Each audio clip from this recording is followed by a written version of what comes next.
बिस्मिल्लाहिर्रहमानिर्रहीम अस्सलाम वालेकुम। How are you students? I hope you'd be fine. तो न्यू ऑक्सफोर्ड मॉडर्न इंग्लिश के अंदर दी हेल्पलेस सिचुएशन में हमने जो लेटर था उन लेडी का वो भी पढ़ लिया था, और उसके बाद उसके बारे में जो रिव्यूज़ दिए थे हमें मिस्टर क्लीमेंस ने, वो हमने देख लिया था। आज हम मिस्टर क्लीमेंस का जो रिप्लाई है वो पढ़ेंगे, तो वीडियो एंड तक देखिएगा स्टूडेंट्स और मेरे साथ साथ पढ़ते जाइए।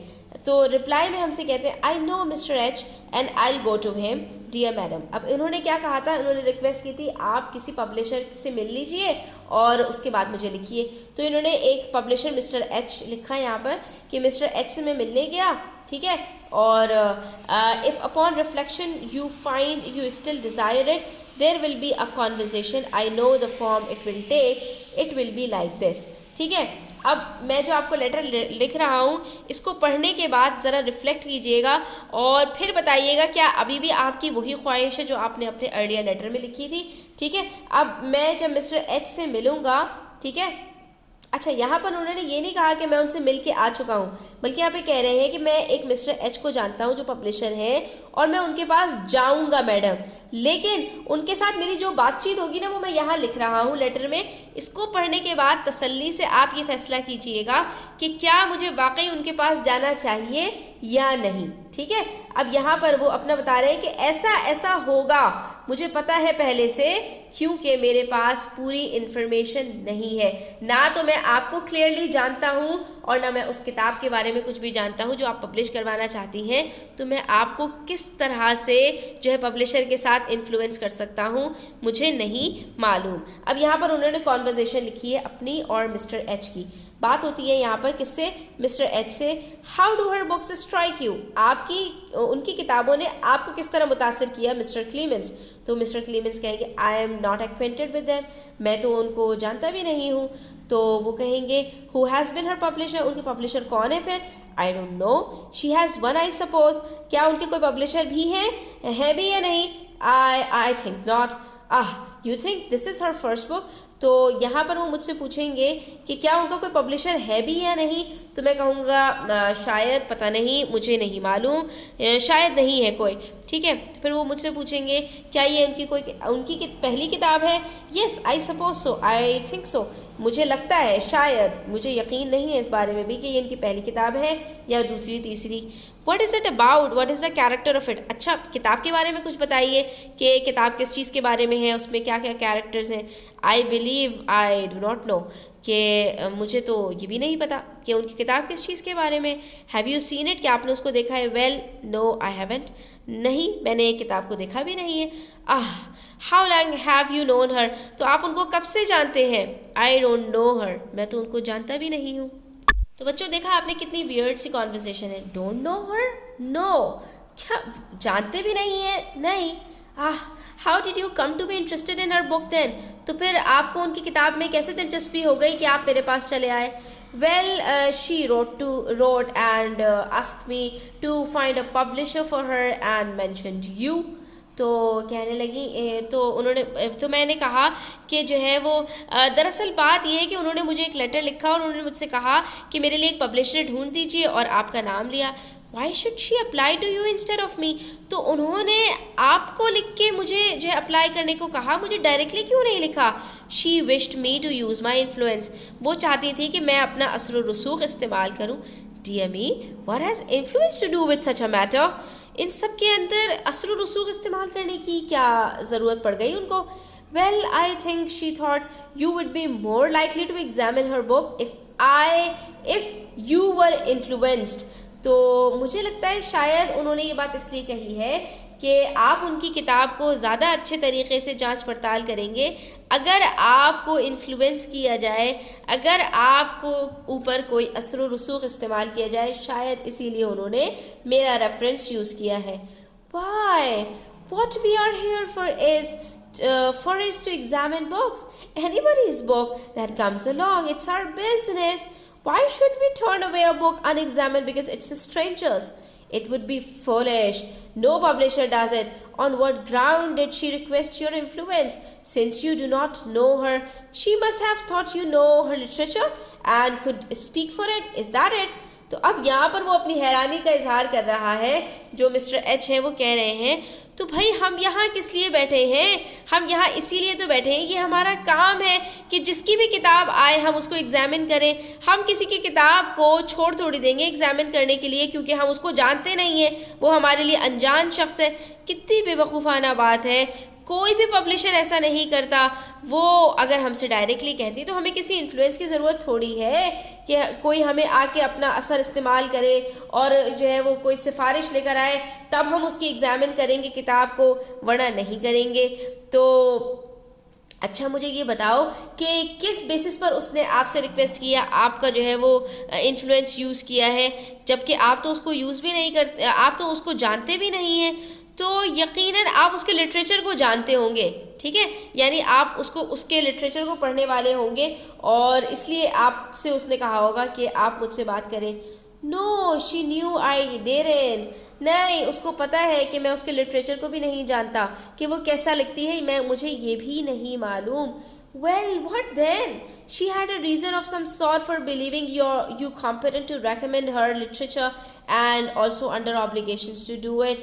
तो फिर क्या उसके पास कोई और रीज़न है कि उसने जो है वो आपको रेकमेंड किया है कि आप उसका लिटरेचर रेकमेंड करेंगे, और या फिर आपने उसका कोई कर्जा लिया हुआ है, आपकी कोई ड्यूटी है, आपके ऊपर कोई ऑब्लिगेशन है कि आप ऐसा करें, कि आपकी रिस्पॉन्सिबिलिटी है कि आप जो है वो उसके लिटरेचर को रेकमेंड करें। Yes, I knew her uncle. Knew her uncle? Yes, upon my word. So you knew her uncle. Her uncle knows her literature. He endorses it to you. The chain is complete. Nothing further needed. You are satisfied and therefore. तो जितना मैंने समझा है, आप उसके uncle को जानते हैं, अंकल उसके लिटरेचर को जानते हैं, और अंकल ने उसके लिटरेचर को एंडोर्स किया, उस पर ठप्पा लगाया है और फिर कहा है कि ये वो आपके पास लेकर आ जाए।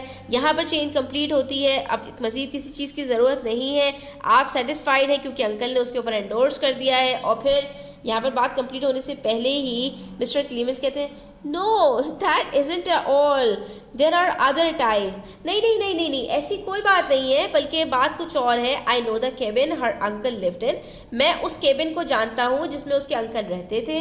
इन द माइंस, जो कान थी। I knew his partners too, मैं उनके पार्टनर्स को भी जानता हूँ। Also I came near knowing her husband, और करीब था कि मैं उसके हस्बैंड को भी जान लेता बिफोर शी मैरिड हिम, जो उसके जो है वो शादी करने से पहले। And I did not know the abandoned shaft where a premature blast went off, और मुझे वो जो है केबिन पता है जहाँ पर जो छोड़ दिया गया था बाद में, और जहाँ पर एक छोटा सा ब्लास्ट हुआ था। And he went flying through the air, और उसका जो हस्बैंड है ना वो वहाँ से हवा में उड़ता हुआ गया था। And clear down to the trail, और घसीटता हुआ आगे बढ़ा था। एंड हिट एन इंडियन, और एक इंडियन को उसने हिट कर दिया था इन द बैक, पीछे से, विद ऑलमोस्ट फैटल कॉन्सिक्वेंसेस, तकरीबन मरते मरते वो बचा था। टू हिम और टू द इंडियन, किसको जो है वो मरने वाले हालात हो गए थे। She didn't say which it was, मुझे नहीं मालूम, उसने ये नहीं बताया कि वो इंडियन मरने वाला था या उसका हस्बैंड, यानी किसको चोटें ज़्यादा आई थी जब उसने इंडियन को हिट किया था। It certainly beats the band, ये तो बस हद ही हो गई है। You don't know her, you don't know her literature, ना आप उसको जानते हैं ना उसके लिटरेचर को जानते हैं। You don't know who got hurt when the blast went off, आपको ये भी नहीं पता कि किसको चोट लगी थी जब जो है ब्लास्ट हुआ था। You don't know a single thing for us to build an estimate of her book upon, आपको ज़र्रा बराबर भी कुछ नहीं पता कि जिसकी बेसिस के ऊपर हम उसकी बुक को जो है वो जांच सके। सो फार as I knew her uncle, you are forgetting her uncle. नहीं, आप एक चीज़ भूल रहे हैं, मैं उसके अंकल को तो जानता हूँ ना। ओह, what use is he, इसका क्या फ़ायदा है आप उसके अंकल को जानते हैं। Did you know him long, क्या आप उसको बहुत अरसे से जानते हैं। How long was it, कितनी पुरानी बात है ये। Well, I don't know that I really knew him. असल बात तो ये है कि मुझे ये भी नहीं पता कि मैं उनको जानता हूँ, but I must have met him, लेकिन हाँ मैं उनसे मिला हूँ। Anyway, I think it was that way. You can't tell about these things, you know, except when they are recent. अब मैं यही कह सकता हूँ क्योंकि ये सारी बातें तो आप तभी बता सकते हैं ना जब आप उनको अभी जानते हो। Recent? When was all this? 16 years ago. क्या मतलब आप उनको अभी मतलब रिसेंटली भी नहीं जानते, तो कब की बात है ये। 16 साल पहले। तो बच्चों ये कुछ ज़्यादा ही हो गई। एनीवेज लेट्स सी कि आगे क्या होता है। तो यहाँ पर मिस्टर एच कहते हैं व्हाट अ बेसिस टू जज अ बुक अपॉन। ये क्या बातें कर रहे हैं आप, मतलब क्या हवा में बातें कर रहे हैं, इसका किताब को जज करने से क्या ताल्लुक। As first you said you knew him, पहले आपने कहा कि आप उनको जानते हैं, and not you don't know whether you did or not, और अब आप कह रहे हैं कि आपको पता ही नहीं है कि आप उनको जानते भी हैं या नहीं। Oh yes I know him anyway, I think I thought I did, I am perfectly certain of it. हाँ मैं उनको जानता हूँ, मुझे लगता है कि मैं उनको जानता हूँ, और मुझे यकीन है कि मैं उनको जानता हूँ। What makes you think you thought you knew him? और आपको क्यों लगता है कि आप उनको जानते हैं, किस चीज़ ने आपको ये सोचने पर मजबूर किया। Why? She says I did herself. क्योंकि ये बात भी उसी ने कही है कि मैं उनको जानता हूँ। She says so. उसने कहा है। Yes, she does. And I did know him too, though I don't remember it now. जी हाँ, उसने कहा है कि मैं उनको जानता हूँ, लेकिन मुझे अब याद नहीं है कि मैं उनको जानता हूँ या नहीं। Come, how can you know it when you don't remember it? तो कम ऑन, मतलब क्या हो गया यार, आप ये कैसे कह सकते हो जब आपको याद भी नहीं है कि आप उनको जानते हैं या नहीं है। I don't know. That is, I don't know the process, but I do know lots of things that I don't remember. मुझे नहीं मालूम, मुझे इस के बारे में कुछ अंदाज़ा नहीं है, क्योंकि मुझे बहुत सारी चीज़ें ऐसी पता हैं जो कि मुझे याद नहीं है। And remember lots of things that I don't know, और मुझे बहुत सारी ऐसी चीज़ें पता हैं, ऐसी चीज़ें याद हैं जो मुझे पता नहीं है। It's so with every educated person. और ये तो हर पढ़े लिखे इंसान के साथ होता है कि कुछ चीज़ें उसको याद होती हैं लेकिन उसको पता नहीं होती, कुछ चीज़ें उसको पता होती हैं लेकिन याद नहीं रहती। After a pause, is your time valuable? आपका टाइम कीमती है? नो, वेल नॉट वेरी, नहीं, मतलब बहुत ज़्यादा तो मेरा टाइम कीमती नहीं है। माइनस, लेकिन मेरा वक्त बहुत कीमती है। So I came away then because he was looking tired. तो बस फिर मैं चला आया, यानी यहाँ पर हमारी कॉन्वर्सेशन ख़त्म हो गई। अब वो जो है वो लेडी को एड्रेस कर रहे हैं कि जब उसने ये कहा कि मेरा टाइम कीमती है तो मैं उठ के आ गया। मुझे लगा कि वो थक गए हैं, ओवरवर्क, शायद वो ओवर बर्डन हो गए थे। आई रेकॉन, मैंने जो है वो याद करने की कोशिश की। आई नेवर डू दैट, तो मैं कभी भी ऐसा नहीं करता कि मैं ओवरवर्क हो जाऊँ, ओवर बर्डन हो जाऊँ। I have seen the evil effects of it, क्योंकि मुझे उसके बुरे असरात के बारे में अच्छी तरह पता है। My mother was always afraid I would overwork my self, but I never did. मेरी माँ हमेशा परेशान होती थी कि मैं जो है वो बहुत ज़्यादा काम ना कर लूँ, लेकिन मैंने कभी नहीं किया। Dear madam, you see how it would happen if I went there. तो देखा आपने मैडम कि अगर मैं मिस्टर एच के पास गया तो क्या होने वाला है। He would ask me those questions, वो मुझसे ये सारे सवालात पूछेंगे, and I would try to answer them to suit him, और मैं उनकी जो है मुताबिक आंसर्स देने की कोशिश करूँगा। And he would hunt me here and there and yonder, और वो मुझसे जो है वो हंट करते रहेंगे। हंट करने का मतलब यहाँ पर यह है कि वो मुझसे तफ्तीश करेंगे यहाँ वहाँ, मतलब वो मुझसे सवालात पे सवालात करते रहेंगे, और आगे भी, मतलब इससे आगे भी वो मुझसे सवालात करेंगे। And get me embarrassed more and more all the time, और हर दफ़ा मुझे शर्मिंदा ही करेंगे। And at last he would look tired on account of overwork, और आखिर में वो थक जाएंगे इतने सवालात पूछने के बाद, जब मेरे पास उसका कोई ढंग का जवाब ही नहीं होगा। And there it would end nothing done, और ये सब कुछ यहीं ख़त्म हो जाएगा, लेकिन होगा कुछ भी नहीं। क्यों? क्योंकि मेरे पास आपके बारे में या आपकी बुक के बारे में कोई नॉलेज नहीं है। मुझे नहीं मालूम, ना मैं आपको जानता हूँ, ना मैं आपके लिटरेचर को, ना मैं आपकी राइटिंग्स को, ना मैं आपके लेटर को, मुझे तो कुछ भी नहीं पता आपकी बुक के बारे में। I wish I could be useful to you, मैं चाहता हूँ कि काश मैं आपके किसी काम आ पाता, but you see they do not care for uncles or any of those things. लेकिन बात यह है कि पब्लिशर्स को आपके अंकल या इस तरह की चीज़ों से कुछ लेना देना नहीं। इट डजेंट मूव देम, वो उनको अपनी जगह से हिलाएगी भी नहीं, यानी उनके कान पे जूं भी नहीं रहेगी इन सब बातों से। It doesn't have the least effect, ये ज़रा सा भी कुछ असर नहीं डालेगी। They don't care for any thing but the literature itself, उनको किसी भी चीज़ से फ़र्क नहीं पड़ता सिवाय आपके लिटरेचर, आपकी किताब से। And they as good as despise influence, और ये जो आप मेरे असर रसूख इस्तेमाल करने की बात कर रही हैं, तो इससे उनके ऊपर कोई असर नहीं पड़ने वाला। But they do care for books and are eager to get them and examine them, और वो जिस चीज़ के बारे में केयर करते हैं, उनको जिस चीज़ की परवाह है वो किताबों की है, वो उसको बहुत ज़्यादा जो है वो दिल से चाहते हैं कि उनको मिलें किताबें ताकि वो उसको एग्ज़ामिन कर सके। नो मैटर व्हेंस दे कम, उनको इस बात से कोई परवाह नहीं है कि ये कहाँ से आई है, नॉर फ्रॉम हुज पेन, और ये किसने लिखी है। उन्हें तो बस मतलब है तो किताबों से और इस बात से कि उस किताब के अंदर क्या है।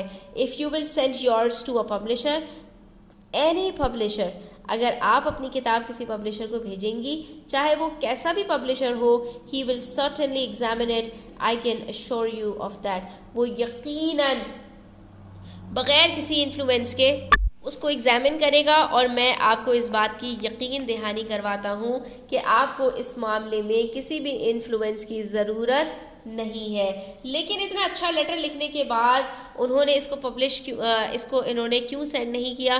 तो डेफिनेटली स्टूडेंट्स इसलिए ताकि वो जो है उस लेडी को हर्ट ना कर सकें अपनी इन बातों से, क्योंकि ज़ाहिर है वो लेडी अगर ये सारी चीज़ें पढ़ेगी तो इसमें कुछ चीज़ें ऐसी हैं कि वो ज़ाहिर है शर्मिंदा हो जाएगी और उसमें उसको बुरा लगेगा। तो इस वजह से उन्होंने ना तो लेटर को जो है कहीं कुछ किया और ना उसका जवाब वो सेंड कर पाए, यहाँ तक कि वो बेचारी दुनिया से ही चली गई। इन्होंने उसके बाद लेटर को भी संभाल कर रखा हुआ है, उसके जवाब को भी, और वो चाहते हैं कि उसको प्रिंट करवा लें क्योंकि वो लेटर इस नौइयत का है। तो यहाँ पर हमारी स्टोरी एंड होती है। इंशाल्लाह स्टूडेंट्स हम बहुत जल्द इसके क्वेश्चन आंसर्स भी सॉल्व करेंगे और समरी भी लिखेंगे। तो वीडियो एंड तक देखने का बहुत शुक्रिया, अपना बहुत ख्याल रखिएगा और वीडियो को एंड तक देखने के बाद जो है वो लाइक कर दीजिएगा, अपने फ्रेंड्स के साथ शेयर कर दीजिएगा और चैनल सब्सक्राइब नहीं किया तो सब्सक्राइब कर लीजिएगा। अपना ख्याल रखिएगा। अल्लाह हाफ़िज़।